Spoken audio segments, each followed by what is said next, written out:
is The Real Estate Dweller with Miguel Pagan, the podcast that's all about real estate. For more than 2 decades, Miguel Pagan has been at the forefront of change in real estate.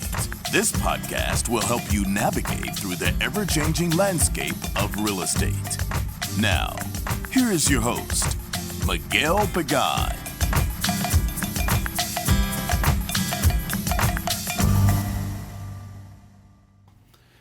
Hello everyone, Miguel Pagan, welcoming you to another episode of The Real Estate Dweller. Today's episode is an exciting one because we're actually interviewing one of the top real estate agents in the country, Mr. Jeff Quintin out of Ocean City, New Jersey. But before we get into our interview, let me tell you a little bit about Jeff. Jeff Quintin is a real estate agent and team owner of the Quintin Group of Keller Williams Realty. He's also an investor, developer, and entrepreneur. Jeff is one of the most successful real estate agents in the country. Since 1992, Jeff and his team has sold over 5,000 homes. That's the equivalent of over $1 billion in business volume. The Quintin Group was originally established in southern New Jersey along the shore and has now expanded into other markets. Jeff is ranked in the top 25 out of all the Keller Williams Realty agents in the country, and he's ranked 44th out of 1.2 million agents in the country. Jeff is also the owner, partner of HQ Investments, a real estate development company that develops new construction along the Jersey Shore. Jeff is also the owner of 2 software companies, Contact Stash and Agent Day One. Jeff and his team are constantly improving their knowledge of the market, responsiveness, professionalism, and overall efficiency. Jeff's passion for his customers has only grown over the years as he continues to set the standard for real estate agents nationwide. Jeff is a husband to Christian and a proud father of 3 daughters. Jeff, welcome to the show. Miguel, thank you for having me. It's an honor and pleasure to be here. I appreciate you being here. So your bio says that you started in the business in 1992. Is that right? That's correct. Tell me a little bit about that. Yeah, certainly. So, basically I got in the real estate business in 92, which is I graduated high school in 1990. So this is really the only thing I've ever known. So I went to high school, graduated, got right into real estate. Now, give you a little background. So in high school, after school, I would work at the local bank here. At the time, it was a small little bank called Coastal Bank.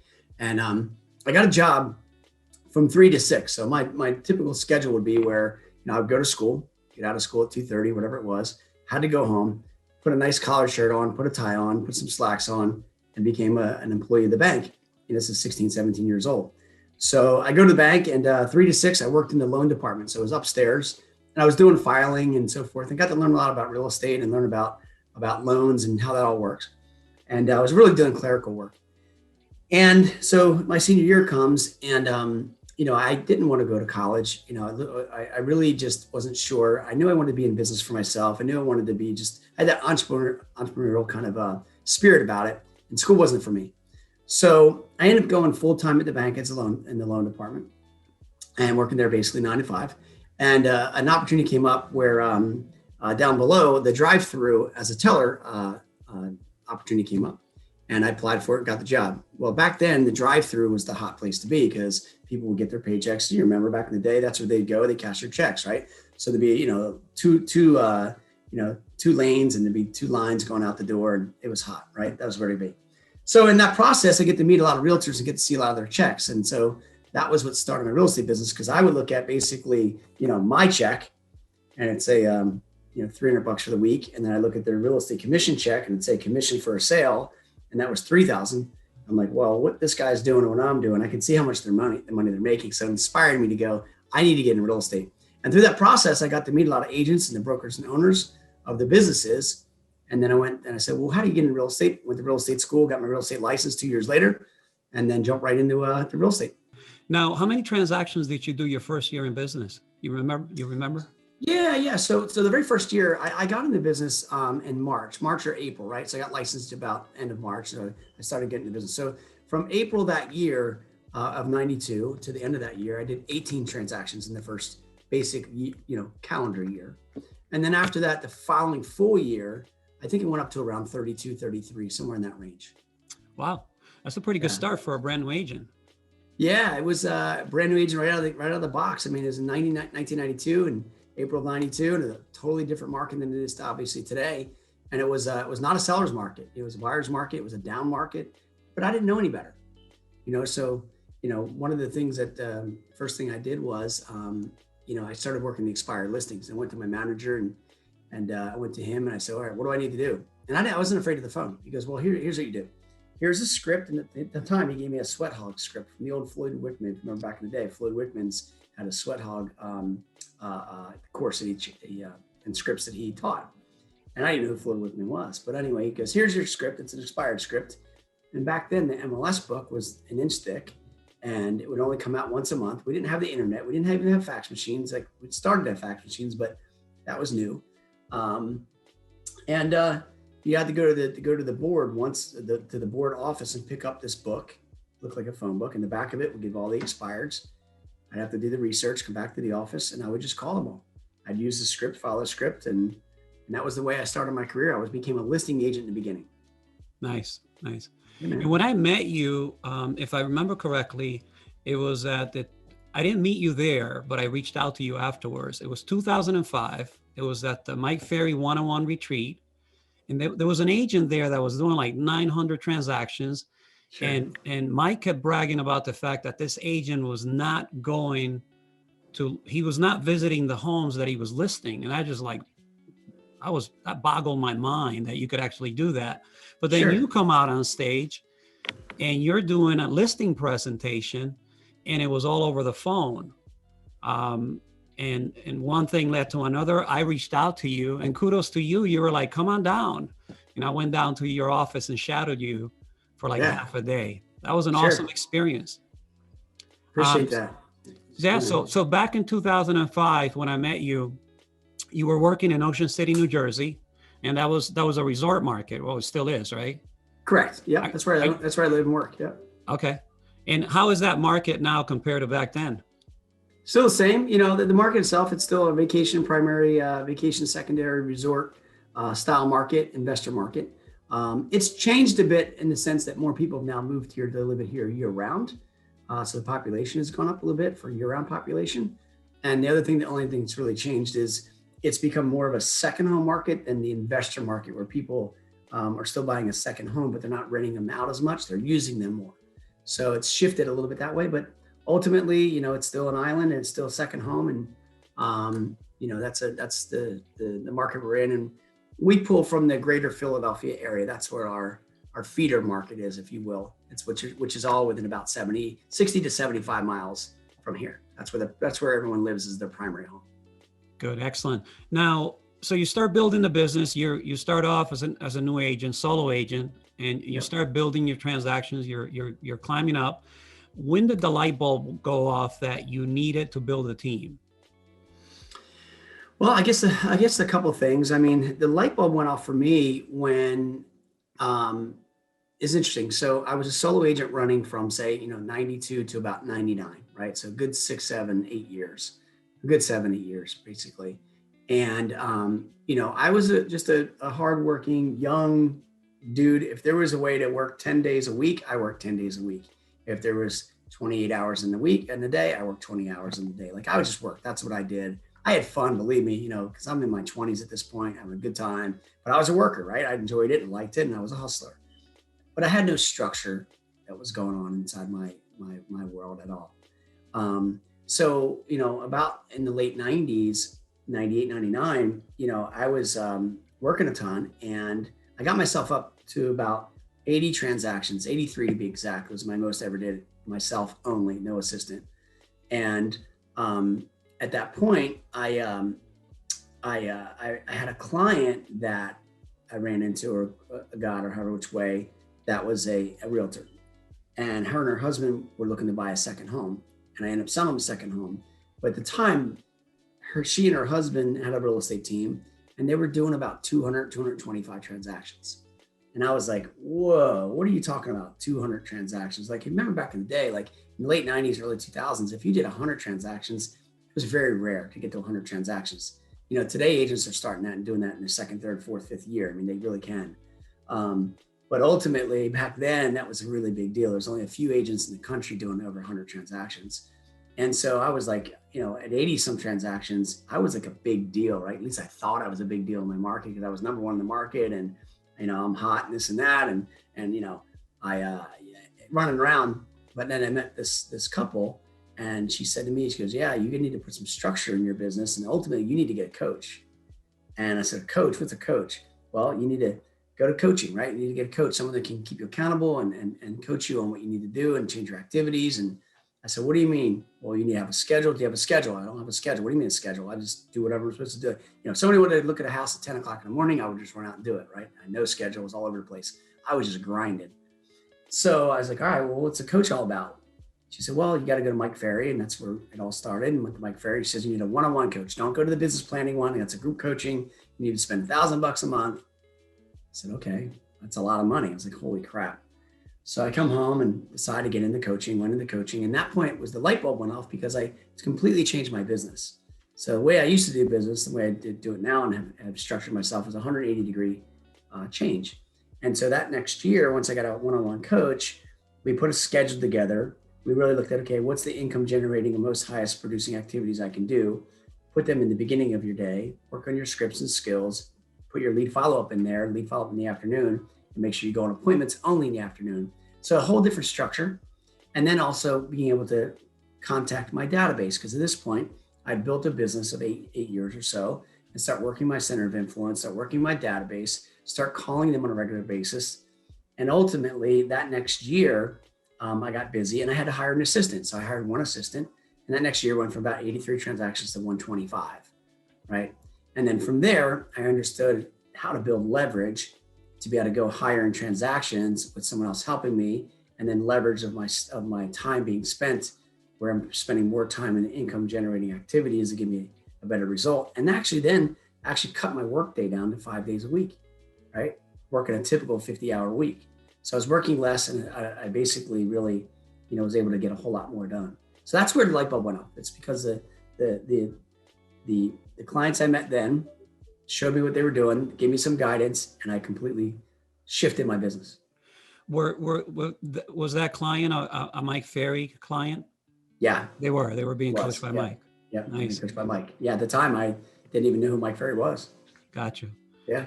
Yeah. Really good. Now, so how many transactions are you guys doing now? Approximately. So last year we closed and pended about 319 or so transactions, about 137 million for the year.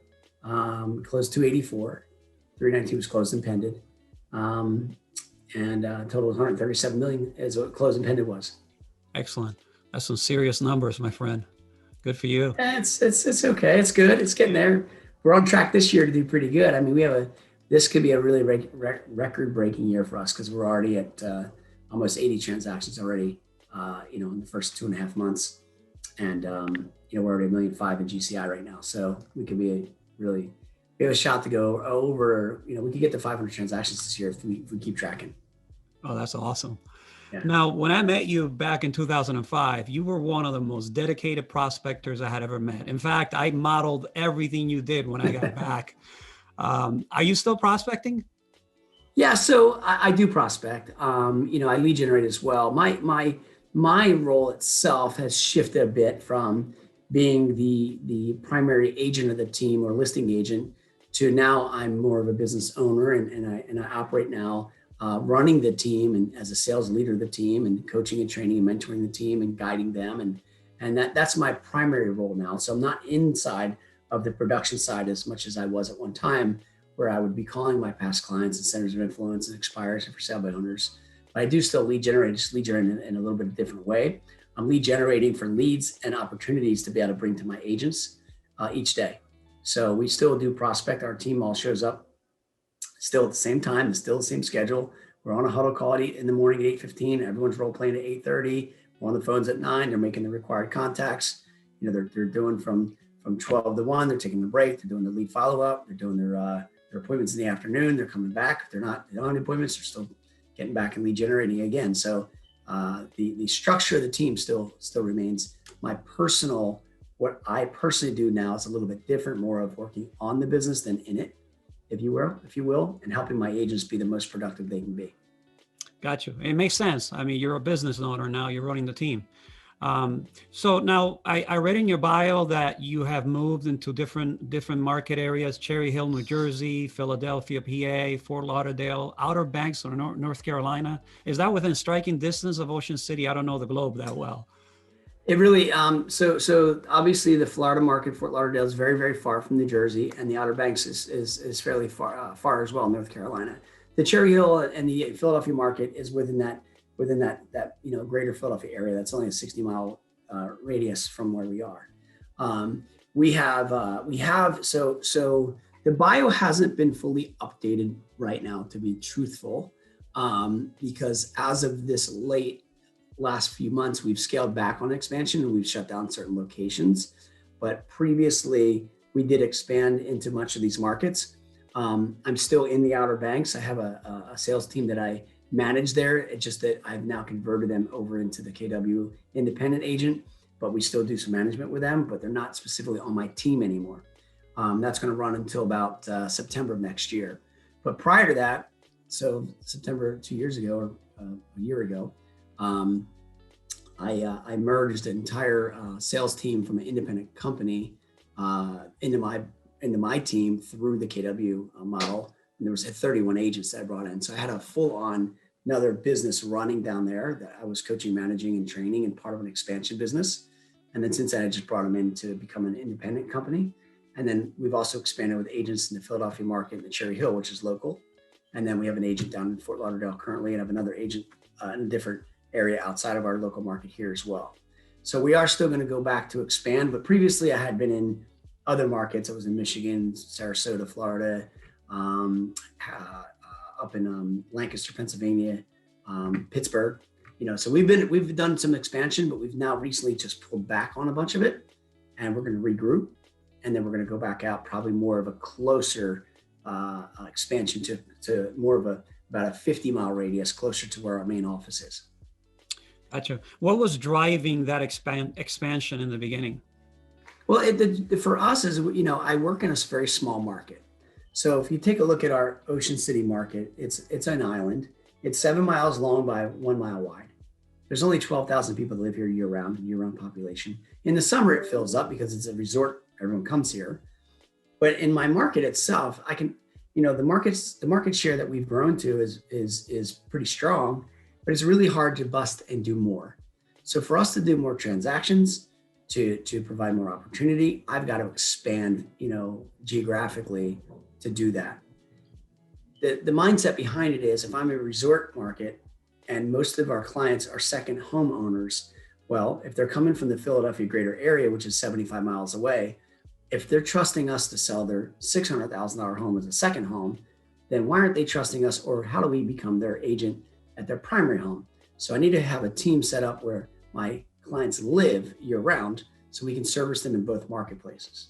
If that makes sense. So that's what's kind of sparked it. So for us to expand, it's very natural for us to go in these other markets. It's very natural for us to expand south into the Carolinas or into, say, Florida, because a major portion of our clients are buying in Florida as a second home, or they're retiring to Florida from New Jersey. It's one of them, everyone's going south. So why not be able to help them in both areas? I'll sell your home here in New Jersey, and then we'll find you with one of our agents a new home to buy in Florida. And then we've expanded our brand to spend it in both locations. So that's kind of what I did. I've been kind of forced to do that. So Jeff, what is your mission in life and in business?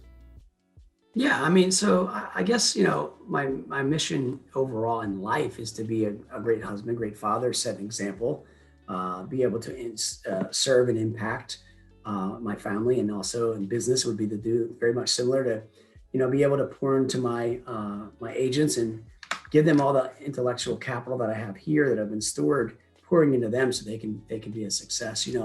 It's just a saying that you go from being successful to significant. For me now, the mission is become significant in others and being able to give back, and I get a joy out of that. I would say, honestly, I don't get the joy of going on a listing presentation as much as my agents going on one and getting the listing.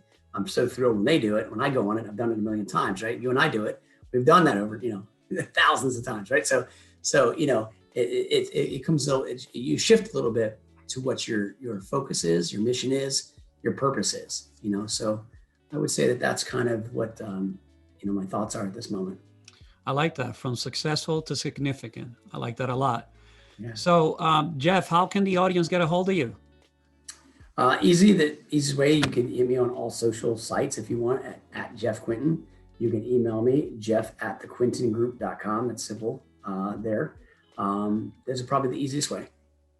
Good. Yeah. Excellent. Yeah. So, Jeff, it's been an absolute privilege and a treat to have you on our podcast, The Real Estate Dweller. I wish you the best, and thanks for coming on. Yeah, man. Miguel, it's always a pleasure. Thanks for catching up with me. Yeah. Appreciate it. Thank you for listening to another episode of The Real Estate Dweller. If you got any value from today's interview with a top producer, don't forget to share, like, or subscribe. You can find us on all social media platforms: Facebook, Twitter, LinkedIn, Instagram, and of course, Apple Podcasts. If you have any real estate needs or you need some one-on-one coaching, feel free to call me at 203-650-0151 or go directly to my website at www.miguelpaganre.com. That's all for now. Have a great day.